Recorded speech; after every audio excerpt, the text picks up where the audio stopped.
Merci d'écouter François. Les agriculteurs manifestent partout en France. C'est une bonne opportunité aujourd'hui dans le pays pour s'intéresser à la situation des agriculteurs et à donner la parole notamment aux agriculteurs indépendants. Beaucoup de gens, beaucoup d'agriculteurs indépendants sont venus sur notre plateau parler notamment que le problème principal, c'est qu'il faut pouvoir avoir la main sur son commerce et fixer ses propres factures. Notre invité du jour va nous dire s'il est d'accord avec ça. Je pense que oui. On en a parlé un petit peu avant de commencer cet entretien. Nous sommes aujourd'hui avec Philippe Richer, viticulteur en Charente-Maritime et ancien syndiqué notamment. Bonjour Philippe Richer. Bonjour à vous et puis merci de me donner la possibilité de m'entretenir avec vous en tant que journaliste de François. Eh ben, c'est un plaisir de vous recevoir. Vous, aujourd'hui, est-ce que j'ai juste en disant que le problème principal des agriculteurs indépendants est de reprendre la main sur son commerce aujourd'hui? Alors moi, tout d'abord, je vais commencer par vous parler parce que la vraie vérité et les vraies actions qui sont menées ces jours-ci au travers de notre pays. J'ai envie de dire qu'il y a beaucoup d'actions, il y a beaucoup de, comment dire, de mouvements, mais que moi, que je me reconnais pas dans ce mouvement, parce qu'il est mis en place par la FNSEA, les jeunes agriculteurs, et on sait que c'est la même boutique, la coordination rurale, je crois que j'ai dû voir la Confédération paysanne. Voilà, aujourd'hui, je ne suis plus du tout syndiqué, j'étais syndiqué au MODEF pendant très longtemps avec des responsabilités départementales et nationales. En effet, comme vous l'avez évoqué, je suis en Charente-Maritime et je suis viticulteur. Et malheureusement, le vrai problème, tout à l'heure, j'étais en train de vous dire pourquoi je me sens pas à ma place dans ce mouvement. Je suis de loin parce que le vrai problème, qui n'est pas du tout abordé, c'est ce qu'on appelle le prix des parts fermes, c'est-à-dire le prix rémunérateur. Et pour obtenir ce prix rémunérateur, eh ben voilà, il faut tout simplement remettre le coefficient multiplicateur qui avait été supprimé à l'époque par M. François Guillaume, ex-ministre de la FNSEA, et qui fut ex-président de la FNSEA, pardon, et ministre de l'Agriculture sous le gouvernement de Jacques Chirac à l'époque. Il avait fait supprimer ce coefficient multiplicateur qui donnait le prix rémunérateur au profit de la prime de la politique agricole commune, de ce que vous savez, la PAC en abrégé. Voilà. Donc, moi, je trouve ça, et personne n'en parle, c'est quand même malheureux. Enfin, on devrait tous fixer notre propre prix. C'est aux agriculteurs de reprendre le carnet de facture. C'est à l'agriculteur, au viticulteur, céréalier, peu importe, de faire son propre prix. Et alors, il y a aussi, je rappelle aussi, Oui, parce que, alors attendez, expliquez. Et donc, pour ceux qui n'ont pas vu, notamment nos entretiens, vous pouvez aller voir les autres entretiens également où on en parle. Donc, rappelez le fait, c'est qu'aujourd'hui, quand par exemple un éleveur laitier veut vendre son lait, on ne peut pas, ce n'est pas lui qui dit, bon, bah, je vends à cette usine mon lait pour 1 euro le litre. C'est l'usine qui dit, bon, bah, vous, l'agriculteur, je vous achète pour tant, pour tel montant votre produit. Ce n'est pas l'agriculteur qui décide. alors, malheureusement, et moi je me rappelle pas si par le passé ça existait. Bien sûr que ça existe pour ceux qui ont des petites exploitations, qui font des circuits courts. Moi je me rappelle dans le temps, hein, moi, avec mes parents, on avait des vaches à lait. Et moi, je me souviens, on avait des voisins, des gens, au moment des vacances, les vacanciers venaient, ils venaient chercher du lait, ma grand-mère vendait des œufs, enfin bon, on faisait un peu de jardinage, on vendait quelques légumes, voilà. Voilà. Mais je veux dire, que ceux qui font du circuit court, bon, actuellement, pour ceux qui font de la mise en bouteille, pour ceux qui font de l'élevage, bah, qui vendent de la viande au détail, pour ceux qui vendent qui sont, enfin, les viticulteurs qui vendent du vin à la ferme, ils vendent en bouteille, enfin, etc., etc. Sauf que moi, par exemple, je vais prendre mon cas, et un viticulteur comme moi qui vend à une distillerie, voilà, je dirais pas le nom de la distillerie, mais moi, je n'ai pas d'alambic et c'est bien dommage. Je regrette parce que mes parents n'avaient pas de, et mes grands-parents n'avaient pas d'alambic, et moi, j'ai pas eu forcément les moyens d'investir dans un alambic pour pouvoir faire la matière première pour vendre mon produit à la ferme. Et donc, je suis tenu de vendre mon produit à la distillerie qui m'achète mon produit et c'est eux qui fixent le prix à ma place, et ça, Mhm. c'est lamentable. Je veux dire, nous, comme vous avez dit tout à l'heure, nous, enfin, moi personnellement et d'autres viticulteurs comme moi, on n'a pas la main sur le carnet de facture et on est tenu d'accepter les prix que nous fait la distillerie. Il y en a qui vont vous parler des coopératives, mais ça dépend à qui on vend. Moi, je vends à une distillerie, donc c'est le distillateur qui me fait sa facture au prix, lui, où il veut, et non pas moi. Voilà, c'est ça qui est lamentable, et c'est toujours ça que je vais continuer de me battre là-dessus. Et alors, Et on n'en parle pas, non, on n'en parle pas du tout. mais alors quelque chose que l'on en a peu évoqué, c'est de savoir comment est-ce qu'on pourrait mettre ça en place, à votre avis. Ça voudrait dire qu'il faudrait faire des lois pour interdire fièrement aux usines de fixer le prix. Comment est-ce qu'on mettrait l'agriculteur en position de puissance dans l'idéal? Bah ben, vous venez de dire une partie de la réponse. Parce que le vrai problème, je vous rassure, hein, tout ça, c'est pas une fatalité. Hein. Non, non, tout ça, c'est des orientations politiques. Hein, c'est ça. Alors, effectivement, vous avez raison de le souligner, parce qu'il faudrait interdire aux distillateurs, je prends mon cas, mais aux coopératives ou autres, hein, faut interdire ce problème-là, que ce soit l'acheteur qui fait sa facture. Faut obliger le paysan lui-même à faire sa propre facture. Parce que je vais vous donner deux ou trois exemples. Vous allez faire vos courses tous les jours, ou souvent. Vous allez à la boulangerie tous les jours. C'est pas vous qui faites vos prix. Quand vous arrivez à la boulangerie, de faire votre prix. Quand vous allez faire vos courses, c'est pas vous. Si vous allez à la grande distribution ou si vous allez dans le magasin de chez vous, c'est pas le propriétaire du magasin ou le directeur de la grande surface qui vous fait son prix. Donc, c'est lui et c'est pas vous. Voilà le truc, vous comprenez? Donc, il faut mettre une loi en place pour interdire les acheteurs de faire leurs factures et les obliger à que ce soit nous qui font, qui fixent nos prix et de deux, forcément, qui font leurs propres factures.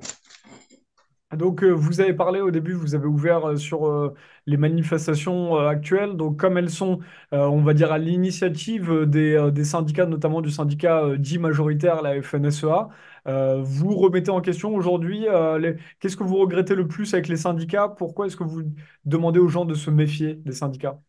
Alors, depuis le départ, voilà, je vais le dire et le redire, et je le clame très haut et fort. Il faut savoir que depuis des décennies et des décennies, je crois que, allez, après la guerre, quoi, hein, enfin bon, allez, on va dire, peut-être pas remonter si loin, mais seulement 30 ans ou 40 ans. Tout ça, c'est depuis la FNSEA qui a été qui a été mis en place, enfin, depuis, à l'époque, il y avait une fédération, mais moi, j'ai envie de dire, si c'était pour fédérer l'ensemble des agriculteurs, ma foi, pourquoi pas? C'était comme le système coopératif à l'époque, sauf que le système coopératif, c'est devenu des enjeux financiers, c'est devenu, j'ai envie de dire, une multinationale, on va dire ça comme ça, et la FNSEA, eh ben, elle a trempé dans la sauce, et la FNSEA est en cogestion avec tous les partis politiques, avec tous les pouvoirs politiques jusqu'à maintenant. Je veux dire, comme c'est eux qui sont responsables de la situation agricole, que ce soit les mises aux normes, que ce soit la politique agricole commune, que ce soit ce que regardez par exemple il y a quelques jours, ils ont signé des accords, hein, avec les gouvernements sur la taxe du GNR et aujourd'hui ils manifestent contre la taxe du GNR. Les mises aux normes, ils sont en train de manifester contre les mises aux normes, hein, et puis mais c'est eux qui sont à l'origine de tout ça. Et aujourd'hui, parce que parmi eux, ça arrive qu'il y en a qui mettent fin à leur jour, quoi, hein, aussi. Hein. Donc, mais pourquoi ils manifestent, d'après vous? Oui, mais je pense que vous y avez pensé. Parce que vous remarquerez que tous les ans, à cette même époque, à l'approche des salons de l'agriculture, vous les voyez manifester. Après, vous les voyez plus. Il y a un autre enjeu, il y aura les élections européennes, on en reparlera après. Et il y a surtout un enjeu principal qui va être janvier 2025, les élections de chambre d'agriculture. Donc, tout ce spectacle qui est organisé, tout ça, ça a rien à voir. Et j'ai envie de dire, tout ça, c'est fait pour faire diversion. C'est fait que pour ça. Vous comprenez? Parce que le temps qu'on parle, qu'on véhicule cette fausse image, eh ben, en attendant, on ne parle pas des réels problèmes, du prix, du coefficient multiplicateur, pour que les paysans arrivent à survivre, et on fait diversion parce que moi, je vais vous dire franchement, en tant que viticulteur, je ne vends pas à des immigrés, je vends pas aux écolos. C'est pas le problème des normes, c'est pas le problème de la taxe du GNR. Hein. Moi, je vends directement, comme j'ai dit tout à l'heure, à un distillateur. Donc, c'est le prix rémunérateur. Et j'insisterai là-dessus, c'est le prix des départ ferme et remise du coefficient multiplicateur. Mais pour ça, effectivement, ben, il faut sortir carrément de l'Europe. Mais alors, quand je dis carrément, il faut en sortir urgemment. C'est des décisions politiques. S'ils veulent, ils peuvent le faire. Et puis, et si on sort de l'Europe, il faut sortir bien sûr de l'OMC, du FMI, de la BCE, de l'OTAN et de tous ces carcans libéraux, ultralibéraux, néolibéraux. Et vous verrez, si on remet tout à plat le système, vous verrez bien sûr qu'il y aura bien moins de suicides, il y aura davantage de petites installations agricoles et le pays s'en portera bien mieux. Et d'ailleurs, là, on a vu ces derniers jours beaucoup de personnes aller défendre les agriculteurs sur les plateaux télé, mais en parlant toujours de donner plus d'aide. Alors, vous parlez beaucoup de la PAC depuis le début de cet entretien, qui sont des allocations, des aides données aux agriculteurs. J'ai entendu aussi sur les réseaux sociaux, on a vu les gens parler de donner un un revenu minimum aux producteurs agricoles en mettant à 1500 euros ce salaire, en disant qu'un agriculteur ne devrait pas gagner moins de 1500 euros par mois. Qu'est-ce que vous pensez de cela? Finalement, là, ce sont des, des idées positives, mais qui vont toujours dans le sens du système actuel, finalement. Et quand j'écoutais l'autre soir, je ne sais plus sur quelle chaîne, peu importe, j'écoutais Fabien Roussel qui parlait, le secrétaire national du Parti communiste français, qui parlait de prix plancher. Mais j'ai envie de lui dire, mais toi, mais mon gars, mais t'es à côté de la plaque, parce que les prix planchers, ça veut absolument rien, ça veut tout dire et rien dire. Si le on ne sait même pas si le prix plancher il va tirer vers le bas, il sera forcément tiré d'une manière par le bas, mais qui nous dit qu'il va être tiré vers le haut? Mais ça veut, enfin, je veux dire, ça veut rien dire. Et minimum aujourd'hui pour arriver à vivre correctement, je veux dire dignement de ce pays, dans ce système-là, mais il ne faudrait pas moins de 1500 euros aujourd'hui. Enfin, je veux dire, ça serait vraiment un minimum. Écoutez, aujourd'hui, moi, je vais vous dire, j'ai péniblement à me tirer 700-800 euros par mois. Et il y a des moments où je fais moins, il y a des moments où je me tire zéro. Et quand vous subissez des aléas climatiques, vous savez on est confronté aux aléas climatiques, que ce soit le gel, la grêle, la canicule, les inondations. Moi, j'ai pas eu de chance. En 2018-2019, j'ai été confronté au gel et à la canicule. Ouais, j'ai une petite exploitation de 12 hectares de vignes, 12 hectares et demi de vignes. Ouais, je fais grosso modo, autrefois, parce que les vignes étaient plus jeunes, je faisais un chiffre d'affaires un peu plus important. Maintenant, bon, ben, je suis à 5-6 ans de la retraite. Les vignes, elles ont bientôt 100 ans. Elles ont au moins 70 ans, 80 ans, parce que c'est mes grands-parents, mes parents qui ont planté. J'en ai planté aussi, bien sûr. Et malheureusement, ben, si vous faites un chiffre d'affaires de 120 ou 130 000 euros, et que suite aux aléas climatiques, que il vous reste plus, vous faites que 50 000 euros. Mais les factures, ce qu'il y a à payer, toutes les charges à payer, vous avez payé une partie de vos charges, vous avez payé 50 000 euros, mais le reste à payer, il reste encore, on va dire, allez, 70, 80 000 à payer encore. Et quand vous les avez pas suite aux aléas climatiques, comment vous faites? Eh ben, le, ça aussi, on n'en parle pas dans ce mouvement-là. Hein. Moi, je suis dans cette situation-là, et on est des milliers comme ça dans cette situation-là. Hein. Ben, quand il n'y a plus de solution, à un moment donné, qu'est-ce qu'il faut faire? Ben, vous vous mettez dans des procédures collectives dans lesquelles il y a le plan de sauvegarde, le redressement judiciaire et la liquidation. Bon, moi, je suis pas ni dans un redressement, ni dans une liquidation. Je suis dans un plan de sauvegarde qui se fait sur 2 ans avec une période d'observation de 6 mois. Tout ça, on vous en parle pas. C'est pour ça que je tiens beaucoup à en parler avec vous aujourd'hui. Et ce plan de sauvegarde, bah, je veux dire, bloque, je veux dire, les dettes qui ont été provoquées. Donc, vous n'avez pas fait de chiffre d'affaires attendu. Donc, ces factures restantes, bah, vous êtes obligé de les bloquer. Donc, dans un pot de sauvegarde, bah, ça vous protège tout au moins pendant 2 ans. Toutes les factures antérieures sont bloquées et pendant 2 ans. Et au bout de 2 ans, bah, vous établissez un plan de sauvegarde avec le mandataire judiciaire et le tribunal sur une durée de 14 ou 15 ans. Mais c'est lamentable. Et moi, je le conteste, ça. Parce que, alors, moi, j'ai envie de dire, dans des situations comme ça, suite d'aléas climatiques, ça aussi, je vais le dire haut et fort, il faut qu'à titre exceptionnel, que ces procédures collectives soient abandonnées. Ça veut dire aussi annulation de la dette. Voilà. Parce que même si on a des assurances, beaucoup d'agriculteurs sont assurés. Moi, je l'ai fait une année. Et la première année que je l'ai fait en 2018, les assureurs, pardon de le dire, mais c'est des voyous. Parce qu'on paye cher la cotisation et à la finalité, eh ben, ils vous remboursent presque que dalle. Alors, et après, si vous voulez vous faire rembourser, vous prenez un avocat.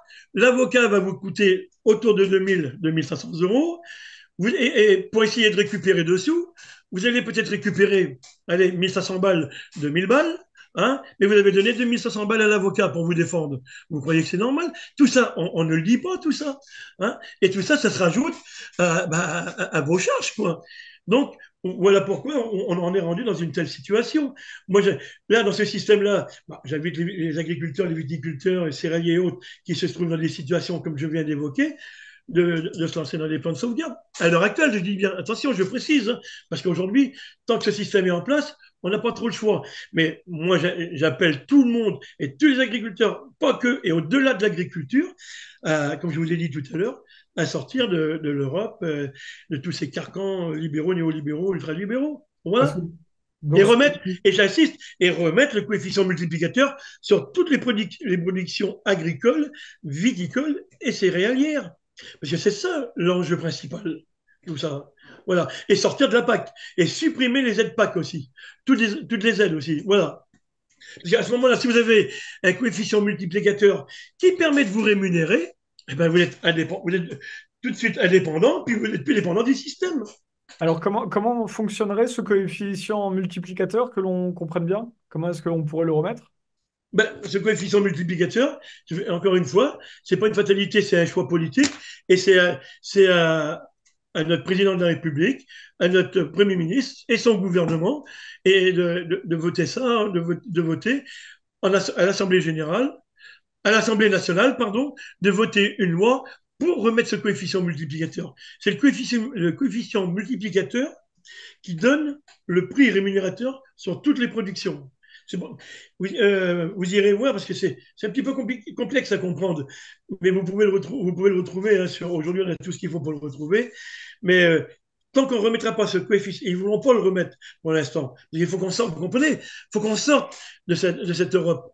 Donc, cette Europe libérale, ultralibérale et néolibérale. Donc, il faut à tout prix de sortir de ça pour ce coefficient multiplicateur puisse s'appliquer. On a des gens qui s'appellent des députés et des sénateurs au Sénat. Hein, ils sont là pour ça. Ou alors, il faut les dégager eux aussi s'ils ne servent à rien. Et donc là, ce qui est intéressant de comprendre, c'est que même si les agriculteurs, même si vous dégagez un très bon chiffre d'affaires sur une année, par exemple, vous avez, les agriculteurs aujourd'hui, comment est-ce que ça se passe? Il y a tellement de charges à payer à la fin de l'année ou mois par mois qu'en Ouais. fait, finalement, le salaire dégagé est dérisoire par rapport à la charge de travail, la charge mentale des agriculteurs. Non, mais on a bien trop de charges sur une exploitation. Je veux dire, enfin, quand je vois, et encore moi, je vous dis, moi, je suis une petite exploitation, je vous dis, j'ai 12 hectares et demi de vignes. Voilà. J'ai 35 hectares de terre en prairie, hein, que je fais faucher par un éleveur. Mais rien que sur la vigne, on va dire que j'ai pratiquement pas de charge, hein, j'ai pas de charge hein, sur mes prairies, à part la MSA, bien sûr. Mais sinon, sur la vigne, ouais, je vais vous dire, pour limiter, moi, ce que j'ai fait personnellement, ben, c'est vrai que ça me dégage davantage de temps. On est bien d'accord. Parce qu'au moment où je parle, alors qu'il est à 16h58, il fait encore jour, je devrais être dans les vignes. Mais bon, le souci, c'est que je fais appel à des prestataires aujourd'hui. mais chacun fait comme il veut.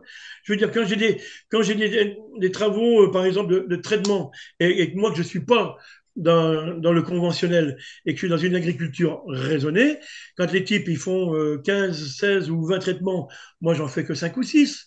Donc, moi, je fais appel à un prestataire de service pour faire des travaux de traitement, des traitements de désherbage, enfin, selon les travaux que j'ai à faire, et c'est pas gratuit tout ça, hein. Faut les rentrer dans les charges, hein. C'est vrai que ça me libère du temps. Bien sûr que ça me libère du temps. Mais je ne travaille pas tout seul sur l'exploitation. J'ai deux personnes qui travaillent avec moi. Il y a mon ex-compagne qui travaille avec moi. Et puis son frère. On est trois à travailler sur l'exploitation, hein. Mais tout ça, c'est pas gratuit. Et puis, faut qu'ils soient rémunérés correctement. Moi, je les rémunère. Enfin, ils sont sur mon exploitation. Eux, ils sont, comment dire, ils sont prestataires, quoi, vous voulez. C'est eux qui font leur prix. On est d'accord. Eux, ils sont d'accord sur le prix, moi aussi, mais ça devrait marcher comme ça. Mais malheureusement, vous voyez bien, quoi, à côté de ça, ça ne marche pas comme ça. Bon, effectivement, je me suis dispersé parce que j'ai pris mon exemple, mais en gros, pour cibler, ça devrait marcher comme ça. Est-ce que vous qui, Revenir à une agriculture ou une viticulture, enfin une exploitation agricole de type familial à taille humaine. Voilà, j'ai et une nouvelle à décrire. vos parents qui étaient sur vos terres dans le passé, est-ce que vous avez vu une dégradation depuis les dernières décennies du métier, notamment pour les viticulteurs, ou est-ce que la situation est finalement stable depuis les 50 dernières années, à peu près? Oui, ben, tout à fait, ça s'est dégradé depuis, on va dire, une cinquantaine d'années. Parce que j'étais trop jeune, j'ai pas vécu.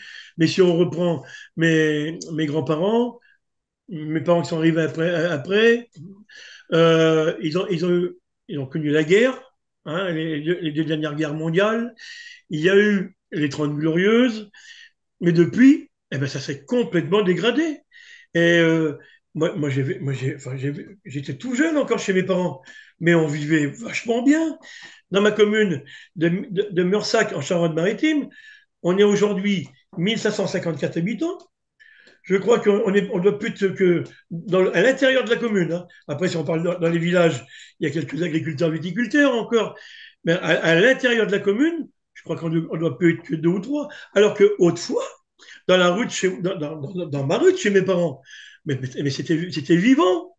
Tout le monde, enfin, même ceux qui n'étaient pas agriculteurs, ils avaient des volailles, il y avait des lapins, ils avaient. Voilà, mais je veux dire, il y avait des cochons, il y avait des vaches, il y avait un mouvement, et il y avait surtout de la solidarité. Il y avait de la solidarité. Aujourd'hui, le village, il est mort, il n'y a plus de solidarité forcément, et il y a plus d'élevage, parce qu'il n'y a plus d'élevage, il n'y a plus de paysans, il y a plus. Et ça faisait vivre les commerces. Il y avait des commerçants, il y avait des artisans. Bon, faut pas que je me plaigne dans ma commune. Il reste encore des commerçants, il reste des artisans. J'en suis fier, voilà. Mais autrefois, à l'époque de mes grands-parents, il y en avait davantage. Je vais vous donner deux ou trois petits exemples. Il y avait un, il y avait un bourrelier, il y avait un charron, il y avait un forgeron. Bon, il y en a encore un qui s'est installé il y a quelques années. Mais je veux dire, il y avait plein de petits métiers comme ça qui faisaient vivre la commune et qu'aujourd'hui, ça a disparu. Ça a suivi eh ben, cette Europe libérale, néolibérale et ultralibérale. Voilà, c'est ça qui est triste à dire, hein. Et moi, j'ai envie de dire, quand je vois tout ça, j'en ai la chair de poule d'en parler parce que ça me donne la haine, quoi. Je veux dire, je sais pas, cette vie me ressemble pas, quoi. Tout à fait, hein. Et donc finalement, c'est aussi, ça parle de la qualité. Donc là, vous, ce que vous évoquez, c'est la vie dans les campagnes qui est beaucoup plus difficile aujourd'hui qu'à l'époque. Mais carrément. Alors, et notamment, elle est plus difficile, alors qu'aujourd'hui, on a le matériel. Parce que comme je vous ai dit, moi, j'ai fait appel à un prestataire, mais on a tout le matériel moderne pour que ça soit plus facile pour travailler, alors qu'autrefois, ils n'avaient pas tout ce matériel, hein. Ils travaillaient dans des conditions normales, hein. Ils avaient des horaires normales, qu'aujourd'hui, regardez les heures qu'il faut faire pour arriver à vivre. Mais c'est un faux problème. Qu'avait dit Nicolas Sarkozy à l'époque? Travailler plus pour gagner plus. Mais c'est du n'importe quoi. Plus vous allez travailler plus vous allez gagner plus. Mais vous ne gagnerez pas plus à la fin de la foire. Quand vous avez calculé toutes les charges que vous avez payées, ça veut dire derrière ça, il y a des impôts, derrière ça, il y a les cotisations MSA, et à la finalité, vous finissez où? Au bout d'une corde. Voilà. Donc, autrefois, oui, ils avaient des métiers soit pénibles parce qu'ils faisaient tout à la main, mais je veux dire, aujourd'hui, on pourrait retravailler normalement, des horaires normalement, pouvoir partir en vacances, avoir du loisir, Mais malheureusement, on est beaucoup dans cette situation. Alors moi, voilà, j'arrive à trouver un équilibre pour arriver à peu près à me sortir de tout ça, hein. Alors bien sûr que ça paraît un petit peu extravagant par rapport à d'autres paysans, mais en fait, je travaille quand même sur l'exploitation et en prenant du bon temps aussi, hein, je veux dire. Mais ça, faut s'accorder. Voilà, qu'il y en a beaucoup, ils ont la tête dans le guidon et puis ils voient que le boulot, le boulot, le boulot. Mais je me mets à leur place parce que moi, ce que j'ai compris, est-ce que les types ne réfléchissent pas toujours? C'est que quand vous travaillez, eh ben, à un moment donné, tout travail mérite salaire et vous devez être rémunéré du travail. Et le problème, il est là, que vous faites. Finalement, c'est un peu ça qui ressort de la discussion, c'est-à-dire que, et on repart à la base de la discussion où vous disiez que les agriculteurs n'ont pas la main sur leur propre commerce et sur leurs factures. Et donc, en fait, un agriculteur peut travailler autant qu'il veut, il ne pourra jamais s'enrichir, par exemple, alors qu'on est aujourd'hui dans un système économique qui prône la croissance et l'enrichissement, mais l'agriculteur sera toujours limité par les prix que lui fixent les usines ou les coopératives. Bien sûr, et notamment, regardez, alors là, ça me fait bondir. Je peux vous dire que là, ça me fait bondir, hein. Quand je vois dans les manifestations, écoutez, moi j'ai pris un après-midi avec un copain, nous sommes allés voir sur le terrain, sur Saintes, en Charente-Maritime, pour un petit peu tenter le terrain. Bon, on ne s'est pas mêlé à la manifestation, hein. Mais vous le voyez comme moi, sur le plan national, moi je bondis quand je vois ça. Les types, ils vont manifester avec des tracteurs de plus de 100 000 euros, 150 000 euros, 200 000 euros. Enfin, vous voyez bien que c'est des tracteurs qui sont flamboyants, des tracteurs qui n'appartiennent pas aux agriculteurs, ils appartiennent tous aux banques, que ce soit le crédit agricole, que ce soit le crédit mutuel, peu importe la banque, hein. Et, euh, et ces mecs-là, ils commencent à dire: ah ben non, mais ça va plus, ça va mal. Mais j'ai envie de lui dire: mais mon gars, fallait réfléchir avant. Moi, chez moi, hein, j'ai 3 tracteurs, j'ai deux vignerons et un standard, hein, mais c'est des vieux coucous. Ils ont bientôt 40 ans, les tracteurs. C'est des vieux coucous chez moi. Mais j'en suis fier, ça fait mon boulot. J'ai pas d'investissement de matériel sur mon exploitation, mais c'est un choix. Mais dis-moi que ça fait mon boulot. Pourquoi je vais aller investir dans du matériel et puis n'en finir? Les mecs, ils marchent. Pour le coup, les mecs, ils marchent sur la tête. Oui, là. Donc là, les tracteurs des agriculteurs qui manifestent avec la FNSEA, ce sont des beaux tracteurs de luxe presque. Bien sûr, regardez, ils ont la clim. Et vous savez, moi, hein, j'ai une cabine sur mes tracteurs. Rassurez-vous quand même. Mais j'ai pas la clim dans mes tracteurs, j'ai pas la radio, j'ai pas l'ordinateur, j'ai pas le GPS. Donc, non, mais je veux dire, on est dans une agriculture industrielle et intensive. Il faut en sortir. Il faut sortir de ces systèmes intensifs et industriels. Et tant qu'ils ne vont pas comprendre ça, tant qu'on n'en sortira pas, je suis désolé, c'est ça qu'il faut interdire. Il faut revenir à une agriculture de type familial, comme j'ai dit tout à l'heure, à taille humaine, point. Et puis, il n'y a pas besoin de... Parce que les mecs, vous comprenez bien, ils ont ce gros matériel, mais ils n'ont jamais assez de surface. Ils veulent de plus en plus grand. Donc, à un moment donné, pour faire un maximum, pour arriver à 500, 600 hectares et plus, bah, vous comprenez, il faut bien le matériel adéquat, hein. Et le comble du comble, j'ai entendu ce matin, c'est ce matin sur France 2, que comment il faut le savoir aussi, que les concessions de matériel agricole, par solidarité, prêtent des tracteurs aux agriculteurs. Par solidarité? Non, mais j'ai envie de leur dire: mais vous foutez de ma gueule. Parce que eux, qu'est-ce qu'ils font pendant ce temps? Par solidarité entre eux. Et comme ça leur fait une publicité pour leur marque de tracteurs, les uns et les autres. Mais tout ça, c'est du cinéma. Ils s'en foutent des agriculteurs. Moi, demain, je vais aller les voir, le concessionnaire. Là, je vais aller voir le concessionnaire Class ou Fendt. Je vais dire: tu sais pas, mon gars, tu vas me prêter, par solidarité, moi, j'ai pas les moyens d'en acheter. J'ai besoin d'un tracteur pour faire tel et tel boulot. Tu vas me prêter un tracteur, comme tu fais pour les manifestations. Vous croyez qu'il va me le prêter? Tout ça, c'est du cirque. C'est du pipeau, tout ça. Et vous dites, ça c'est intéressant, on l'entend peu finalement, vous critiquez, vous dénoncez le système Bien sûr. où finalement on veut de plus en plus enfin, les fermes veulent de plus en plus d'hectares. Qui veut ça? Ce sont les coopératives? Comment est-ce que ça se passe? Oui, il y a les coopératives, mais vous savez très bien, comme j'ai dit tout à l'heure, vous savez très bien que les coopératives aujourd'hui, ce n'est plus des coopératives, c'est des multinationales, c'est des financiers, c'est une équipe de voyous, quoi, voilà, entre eux. Et puis bon ben, et on sait très bien, comme j'ai dit tout à l'heure, que la FNSEA et les jeunes agriculteurs, parce qu'ils sont issus de la FNSEA, tout ça, ça marche en juillet ensemble. C'est ce qu'on appelle en cogestion avec que ce soit le concessionnaire, mais les gouvernements, le système actuel, que ça soit. Ils sont pour l'Europe parce que eux, ils veulent pas dégager de l'Europe. Bien au contraire, ils veulent y rester pour continuer de toucher les primes de la prime PAC. Je rappelle que je voulais aussi dire que la prime de la PAC, hein, c'est qu'elle elle a été mise en complément. Je veux dire, j'ai envie de dire, c'est même pas vraiment une aide, quoi. Parce qu'on l'a supprimée pour dire, ben oui, mais on va compenser, pas de complément, de compensation. C'est pas la même chose. Hein, et pour compenser le prix de vente que vous avez perdu. Mais ça compense rien du tout. Moi, je vais vous dire avec ce que je touche, mais ça ne me compense pas mes charges, moi. Bien sûr. C'est lamentable. Hein. Et donc, comment est-ce qu'on peut modérer ou réguler la taille des exploitations? Est-ce qu'il faudrait alors, selon vous, interdire d'avoir trop d'hectares, d'avoir 50 hectares? Est-ce qu'il Bien faudrait sûr. plafonner? Alors, je vais vous donner un exemple en viticulture. Vous allez vite comprendre. On prend, parce que moi je parle en tant que viticulteur, d'accord? Comme Bien j'ai sûr. plus d'élevage. Eh ben, vous avez entendu parler que dans les Charentes, parce que c'est la Charente, Charente-Maritime, hein, vous savez. Voilà, on est dans la région du Cognac, hein, voilà. Et tout notre vin, il s'en va en distillerie pour faire du cognac, d'accord? Voilà. Donc, depuis, on va dire, je sais pas moi, ça remonte à plus de 30 ans, à peu près, quoi. Hein. On nous a mis des quotas de production. Alors, selon les années, soit on les monte, soit on les baisse. Mais qui c'est qui les fixe, encore une fois?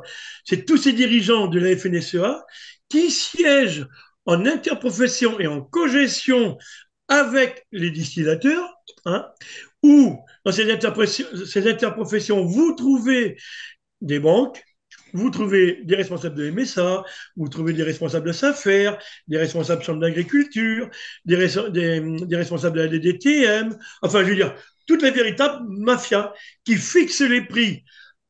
C'est parce que c'est eux qui fixent les prix en même temps, vous savez, c'est une véritable mafia, vous savez, pour les viticulteurs. Et en même temps, je vous dis, ils montent le quota, puis selon les années, ben, ils vont baisser le quota. Sauf que là, sauf que là, ils ont commencé à baisser, depuis un an, ils ont commencé un peu à baisser le quota. Et puis l'année prochaine, ils vont encore le baisser. Hein. Et puis, mais s'ils le baissent, ben, je peux vous dire que ceux qui ont investi grave, qui ont fait des gros investissements, ben, je vais vous dire que s'ils baissent et que le prix ne va pas monter, ben, les mecs, ils sont morts. Hein. Il va y en avoir un paquet d'agriculteurs et de viticulteurs dans les couloirs des tribunaux. Hein. C'est moi qui vous le dis. Hein. Mais moi, ça me va très bien, la baisse des quotas. Moi, ce que je demande, je l'ai dit tout à l'heure, je ne vais pas le rappeler, hein, c'est le coefficient multiplicateur et avoir un prix rémunérateur ouais, et sortir de l'Union européenne. Parce que ce problème-là, eh ben, ce que je viens d'évoquer à l'instant, eh ben, malheureusement, va finir de tuer les paysans. Voilà, c'est ça qui est triste. Hein. Philippe Richet, merci d'avoir pris le temps. C'était très intéressant et on espère que le message, je pense J'ai que le oublié deux message est petits points. passé. J'ai oublié deux petits points. Écoutez, Allez-y. avant qu'on termine, Ouais, j'ai oublié deux allez-y. petits points. Ce que je voulais dire aussi, c'était par rapport aux importations et aux exportations. Ça aussi, ça fait partie des accords de libre-échange. Et si on veut plus que cela arrive, ben, faut supprimer les accords de libre-échange. Voilà. Et puis, ce que je souhaite, c'est qu'on retrouve une souveraineté alimentaire et une indépendance qu'on a perdue depuis des années, depuis on nous l'a violée, je veux dire. Voilà ce que j'avais à dire un petit peu, et retrouver des exploitations vivantes, viables, de type familial, et puis que tout roule, quoi. Ça, c'est des points très marquants. Effectivement, il y a beaucoup de pain sur la planche et on Et espère que... surtout, n'oublions pas aussi la loi Egalim, qui est une loi qui a interdit de vente à perte, hein. Bien sûr. Voilà. Et je terminerai, pardon, Allez-y. j'ai encore oublié deux points. Allez-y, allez-y. Ah oui. Je voulais rajouter par rapport aux cotisations MSA. Et ça, c'est très important. Je viens de vous parler de la loi Egalim, là. Mais MSA, c'est quoi? Rappelez MSA, ce que c'est? je finis sur la loi Egalim et je vous en parle de la MSA après. Sur la loi Egalim, elle a été appliquée pour la grande distribution, pour les grandes surfaces, les Carrefour, Leclerc, Intermarché, Hyper U, Super U, etc. Hein. Et pourquoi elle n'a pas été appliquée pour les agriculteurs, les viticulteurs, les céréaliers? Elle a été appliquée que pour la grande distribution. C'est quand même injuste, ça, de voir ça, quand même. Mais personne n'en parle non plus. Concernant la MSA, la mutualité sociale agricole, quand vous pensez que ils nous font payer, on est imposable à 45% sur le revenu. Hein. Et ce que je viens de vous dire là, sur la grande distribution, eux, ils sont imposés à 10% sur le revenu. C'est quand même injuste de voir ça. Donc, c'est pour ça qu'aujourd'hui, il y a tant de suicides et que ça va très mal. Mais tout ce que je viens de dénoncer dans votre entretien, eh bien, écoutez, moi, je vois bien que sur le terrain, c'est pas évoqué. Donc, moi, je suis content que vous m'ayez repris aujourd'hui et je vous invite à diffuser le message. Et on va le faire avec grand plaisir. Merci en tout cas, Et Philippe n'hésitez Richet, pas à d'être venu. revenir vers moi si vous. Voilà, je serai disponible. Ce serait avec plaisir dans un futur proche. Merci à tous les lecteurs Merci à vous d'avoir regardé. Merci et à tous les merci aux lecteurs éditeurs de... et aux éditrices. Merci à tous et on continue le combat et on lâche rien, surtout. C'est ça. Et François, à partir de ces lecteurs, si vous pouvez nous soutenir, c'est sur françois.fr/soutien. Merci beaucoup. À bientôt, Philippe Richet. Bon courage À et bientôt. Merci. Au on revoir. espère un mouvement indépendant Merci. des Au revoir. agriculteurs.